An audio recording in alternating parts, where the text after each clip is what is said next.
Value of supply, प्यारा chapter, easy सा chapter, exam में इससे क्वेश्चन आएंगे।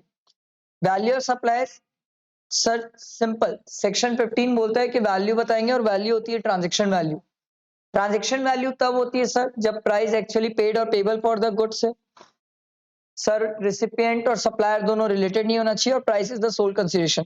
आपको एक मस्त वाली बात बताऊं, मैं जब फाइनल पढ़ाया ना तब मेरे को इस पॉइंट का रिलेवेंस पता चला। मैं बोला बाप रे, ये पॉइंट पे तो पूरा रूल है और 2 पेज का तो रूल है इस पॉइंट पे। मैं सोचा था वाह, ये पॉइंट तो इतना सिंपल है, price actually paid or payable for the set supply.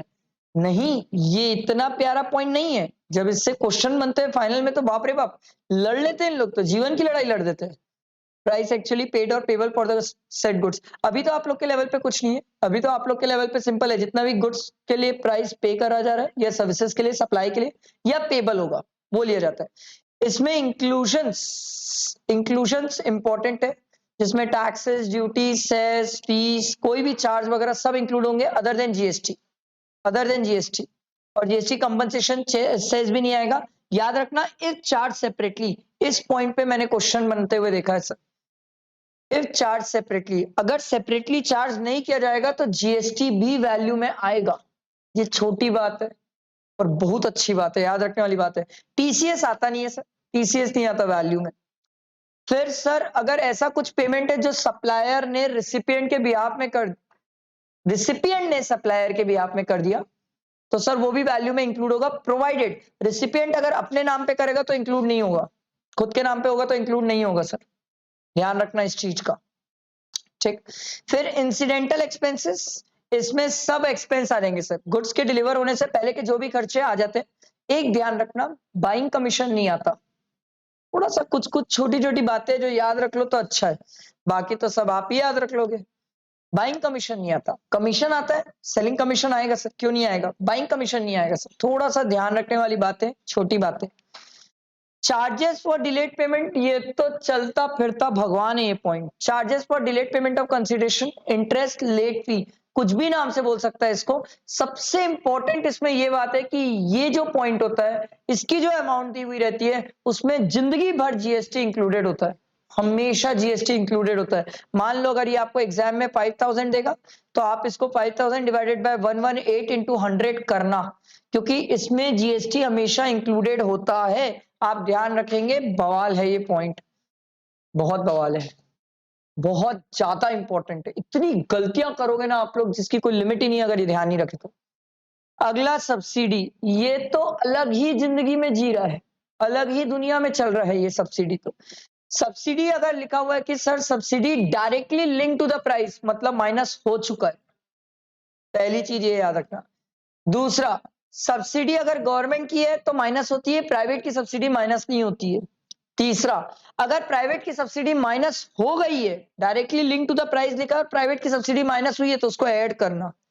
चौथा, सब्सिडी से रिलेटेड कभी भी नीचे नोट पढ़ना कि वो क्या नोट दिया हुआ है सब्सिडी से रिलेटेड।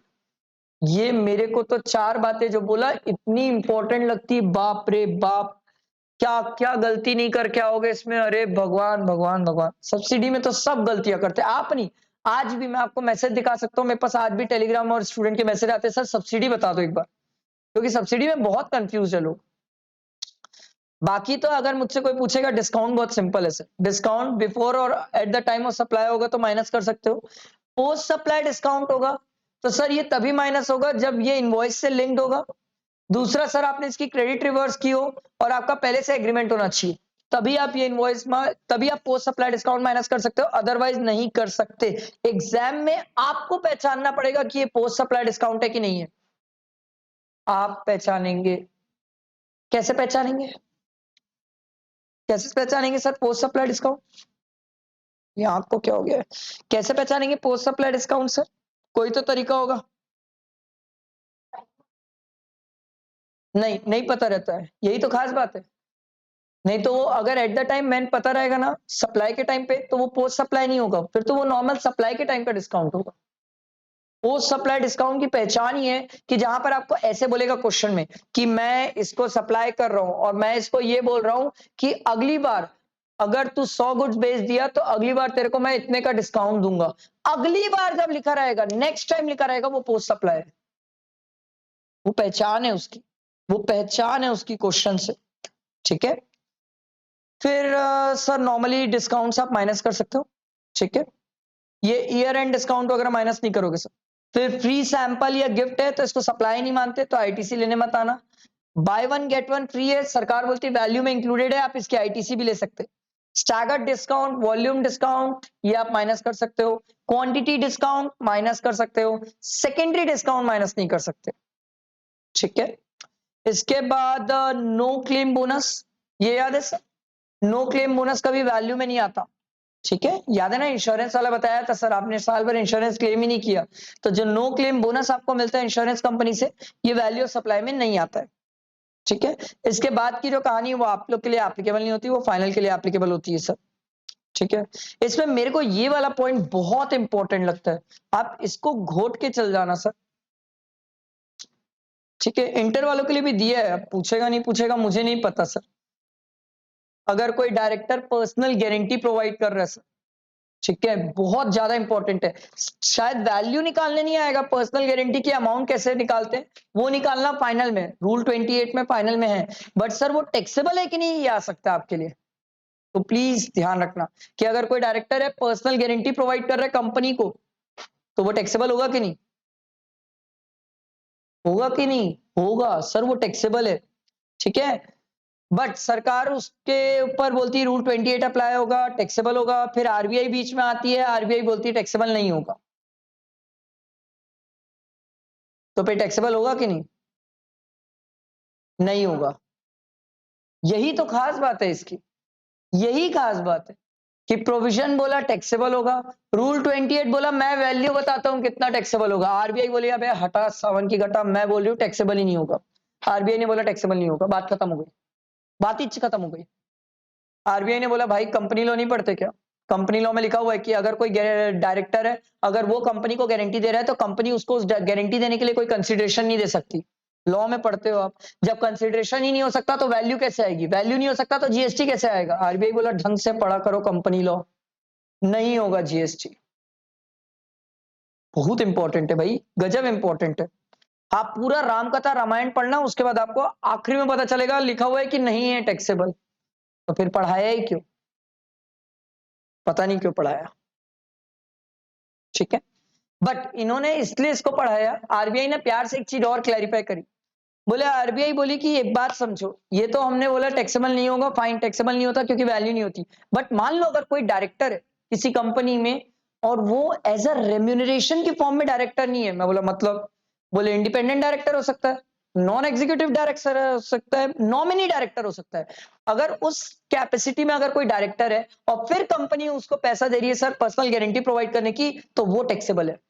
ध्यान रखना, मेरे को तो याद रहेगा, आप लोग याद रखना सर, मेरे को तो लगता है ये आने के चांसेस है सर। सर्कुलर है, प्यारा सर्कुलर है, अच्छा सर्कुलर है, अलग ही जीवन चल रहा है ये। आई बात समझ, अरे समझ आया, ध्यान रखेंगे सर, प्लीज ध्यान रखेंगे। और एक ये corporate guarantee, corporate guarantee provided by person, ठीक है, ये टैक्सेबल होता है, कॉर्पोरेट गारंटी टैक्सेबल होती है सर, जहां पर एक कंपनी अपनी होल्डिंग या सब्सिडरी या अपनी ही कोई क्या बोलते हैं एसोसिएट कंपनी उसकी गारंटी दे रही है, कॉर्पोरेट गारंटी, ये टैक्सेबल होती है सर। ठीक है, आई बात समझ, अरे समझ आई।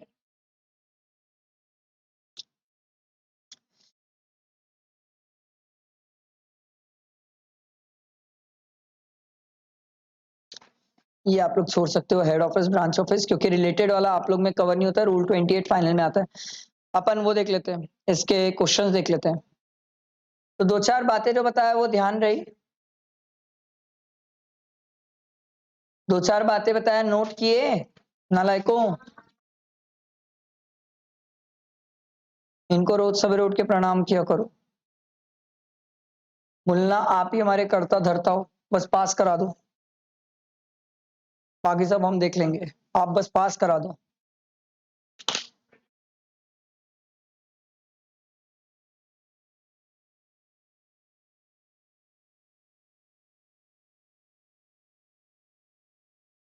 अरे मैं तो इससे पूछने वाला था यार, ये मेरे को समझाने वाली थी सब्सिडी का पूरा किस्सा। कृतिका, आई एम सॉरी, कोई बात नहीं, मौका पड़ेगा, आज नहीं तो कल पड़ेगा।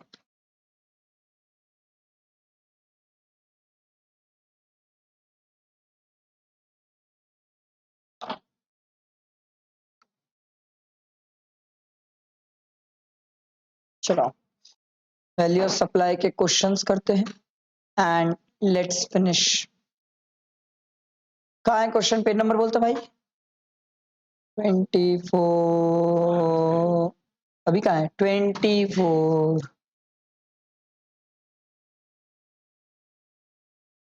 24 ये रहा। Black and white private limited, पहले तो कभी भी नीचे क्वेश्चन पढ़ा करो, बड़े क्वेश्चंस में नीचे से। Determine the value of taxable supply made by Black and White Private Limited. Black and White Private Limited has provided the following particulars relating to the goods sold by it to the Colorful Private Limited.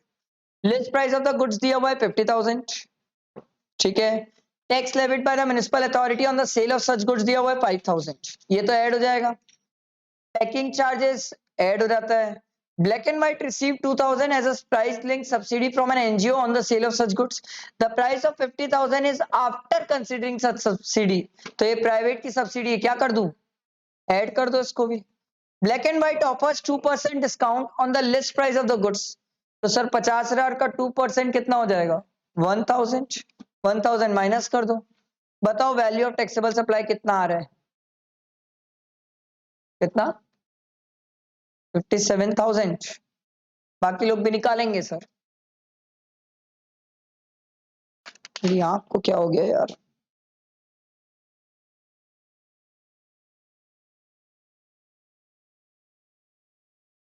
आ रहा है सबका 57? आया? चलो आगे बढ़ते हैं। देखो, समृद्धि advertiser conceptualize and design the advertising campaign for a new product launched by New Moon Private Limited for a consideration of 5 lakh. Samriddhi Advertisers owed 20,000 to one of its vendor in relation to the advertising services provided by it to the New Moon Private Limited. Such liability of Samriddhi Advertisers was discharged by the New Moon Private Limited. New Moon Private Limited delayed the payment of consideration and paid 15,000 in interest. पहले तो ये 20,000 recipient ने पे कर दिया, supplier के behalf में ये आ जाएगा। और ये जो 15,000 इंटरेस्ट दिया है, क्या इसमें जीएसटी इंक्लूडेड है? हाँ सर। सॉरी, ये कितना आ रहा है? ये कितना आएगा?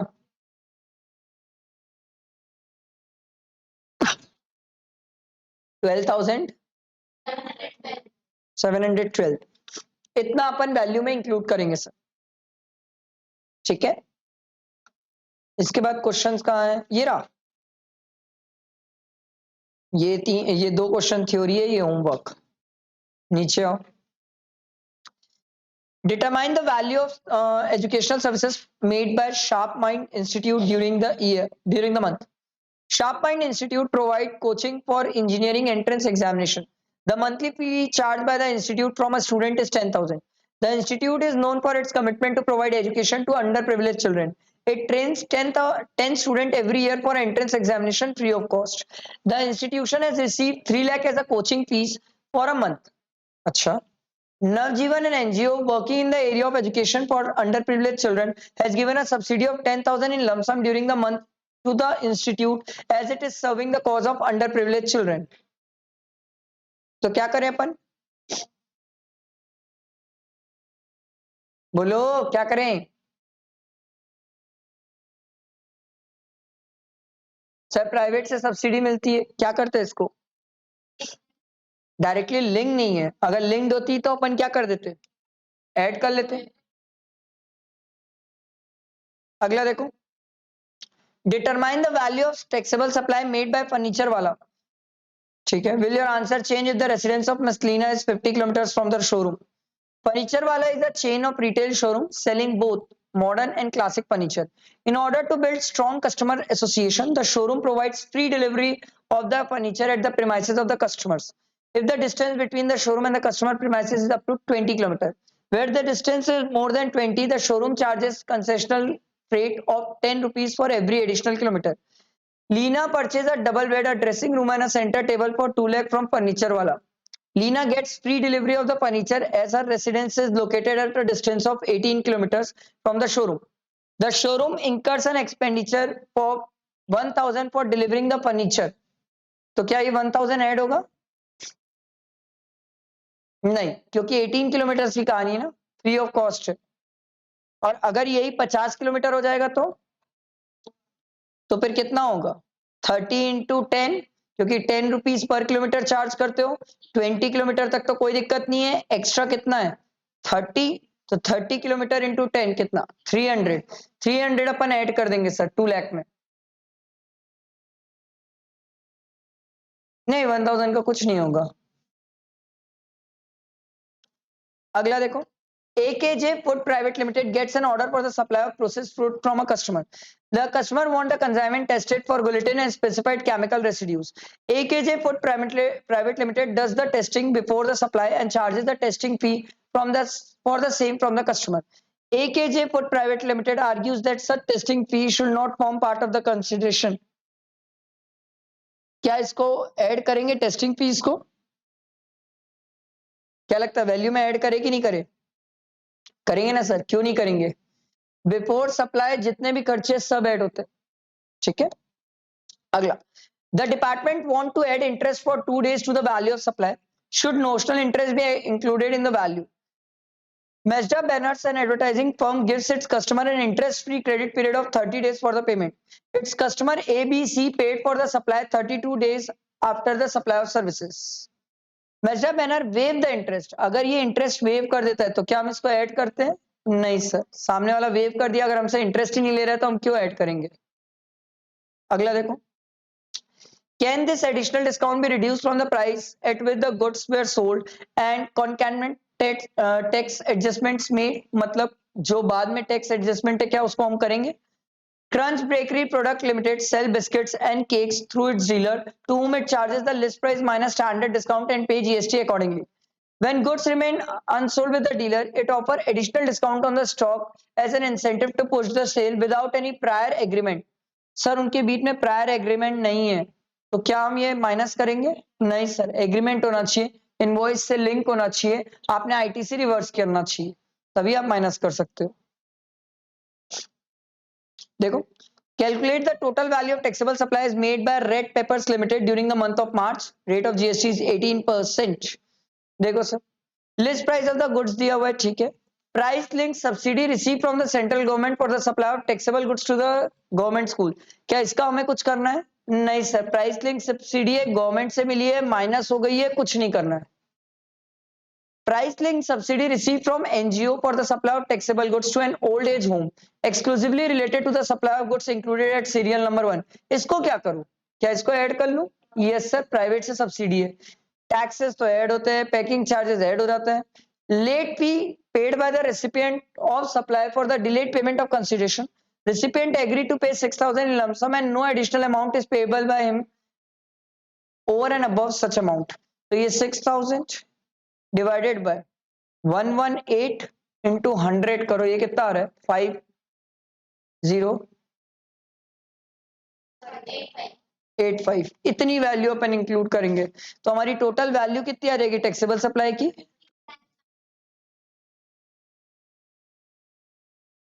यही आ रहा है क्या?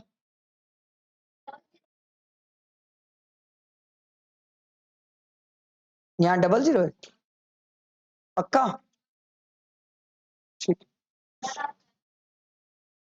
ठीक, अगला क्वेश्चन देखो, determine the value of taxable supply made by Flopro to BP.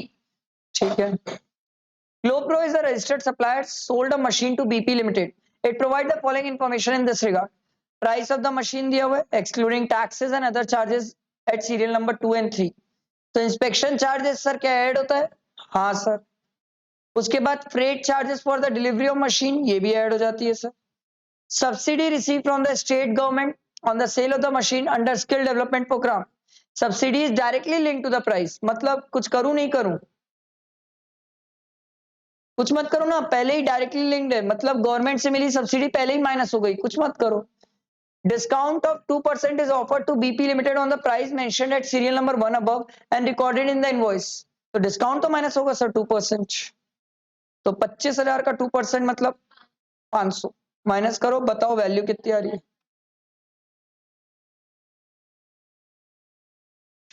ठीक है, अगला क्वेश्चन देखो। Determine the value of taxable supply made by Shri Krishna private limited to Shri Balram private limited. देखो भाई, Shri Krishna Private Limited, a registered supplier, furnishes the following information relating to goods sold by it to Shri Balram Private Limited. Price of the goods excluding taxes and other charges, third, fifth, sixth. ठीक है, 1 lakh. Municipal tax add हो जाएगा, inspection charges add हो जाता है, subsidy receive from Shri Ram trust, subsidy is directly link to the price. क्या ये पहले ही माइनस हो गई है? यस, जबकि माइनस नहीं होनी चाहिए थी, ऐड कर दो। Late charges for delayed payment inclusive of GST, but sir late charges वो वेव कर दिया है सर, कुछ मत करो। वेटिंग चार्जेस ये, वेटमेंट चार्जेस ये ऐड कर लो सर, तो कितना आ रहा है?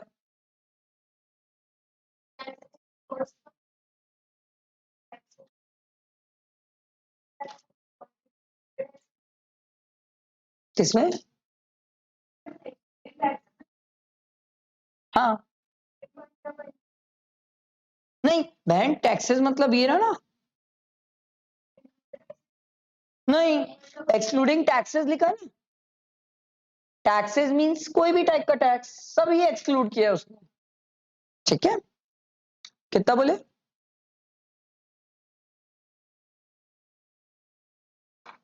अगला देखते हैं। Determine the value of taxable supply by Koli to गीसा लिमिटेड। देखो sir, Koli limited a registered supplier has supplied machinery to Gisa Limited, a registered supplier in the same state. It provide the following particulars regarding the same. Price of the machine दिया हुआ है, part fitted in the machine at the premises of the Gisa, क्या इसको add कर लेंगे? हाँ, क्योंकि Giza ने डायरेक्टली पे कर दिया सर सप्लायर को। इंस्टॉलेशन एंड टेस्टिंग चार्जेस ये ऐड हो जाता है, डिस्काउंट 2% माइनस हो जाएगा, तो इनवॉइस की वैल्यू 5,50,000, इसका 2% डिस्काउंट आप निकाल लेंगे। Poly Limited paid an additional discount 1% at the year end on the based on the additional purchase of other machinery for which adjustment is made at the time at the end of the financial year without any change in the individual transaction. तो इसके लिए पहले से कोई agreement है नहीं, invoice से link कहीं दिया नहीं है, तो इसको कुछ करना ही मत सर। तो कितनी आएगी वैल्यू? 5,84,000। समझ आया बेटा दिमाग में? ये आपका वैल्यू ऑफ सप्लाई खत्म हो गया। हाँ, 11th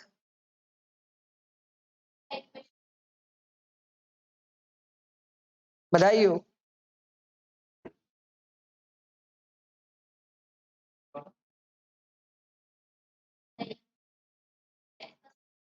ठीक, ये आपका कंप्लीट हुआ।